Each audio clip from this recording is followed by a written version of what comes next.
Мынакей бүгүн биздин мектебибизде дагы бир чоң иш-чара десем болот. Борбор каладагы номер 100 мектептин окуучулары бүгүн өзгөчө мейманды күтүп алышты.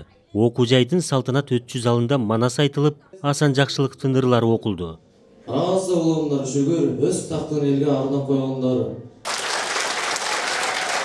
60 жылдан ашуун убакыттан бери адабият айдыңында келаткан Асан Жакшылыков поэзия менен прозада да ордун тапкан. Манасты да даңазалап, улуу дастанды баяндаган, чечмелеген 20 мүнөттүк уктуруулардын 350дөй сериясы Кыргыз радиосунда сакталып турат. Автор менен жолугушуу окуучулардын сунушу. Миң укканды бир көргөндөйт, агайдын китептерин окуп, ырларын жаттап атышат. Бул бир маселе, агайдын өзү менен көзмө-көз сүйлөшүп, агайдын өзүнө бир көзмө-көз суроолорун, бетме-бет суроолорун берип, агайдын өзүнүн оозунан суроо укса, бул кайсы бир деңгээлде балдар үчүн дагы келечек муун үчүн бир мотивация болот беле деген максатта биз агайды ушул жерге чыгылып балдар менен жолугушуу уюштуруп атабыз. Мекенге болгон сүйүүсүн ойгото турган темалар аябай көп. Патриоттук сезимин, ушул мекенди, элди, жерди сүйүүгө болгон бир чыгармалар абдан көп да, балдар ошол чыгармаларды окуп, таасир алып, анан бизге сунушташат. Агай, ушул инсандар менен жолугушуу уюштурса кандай болот деп.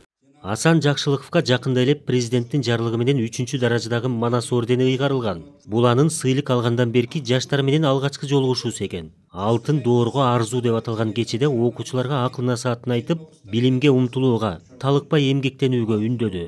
Бул кечеде биз ар кандай патриоттуулукка, кыргыз элин жерин сүйүүгө ырларды айтып бердик. Жана Асан Жакшылыков агайыбызга мен чын жүрөгүмдөн өзүм манас айтып бердим. Асан Жакшылыков агайыбызга чоң ыраазычылыкты билдирем. Биздин мектепке келип, биз ага арнаган ар кандай ырларыбызды угуп жатканына ыраазычылык билдирип кетем. Негизи чыгармалар жаратылыш жана көптөгөн нерселерге билдирет.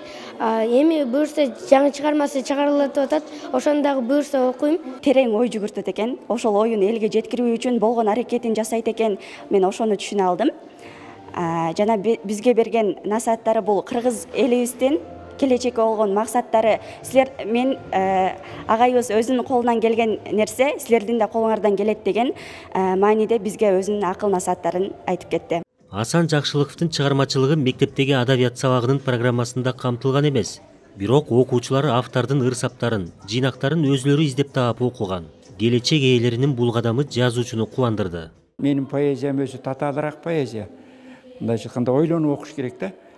Мына ушул жаштар ичине кирип, ыңтызарлык менен ошонун философиясын таап, анан ошого эмоция жүктөп, өзлөрүнүн жан дүйнөсү менен өткөрүп окуп аткандан кийин, демек бул жаштар поэзияга сугарылып атат. Ал эми жан дүйнөсү поэзияга сугарылган, музыкага сугарылган, сүрөткө сугарылган адамдардан жамандык күтүүгө болбойт. Ушул мектепте мен көрүп атам, ушу материалдык дүйнө менен кошо аларды пайдаланып, анан руханий дүйнөнү жогору чыгарып аткан жаңы бир илимди көрүп атам да.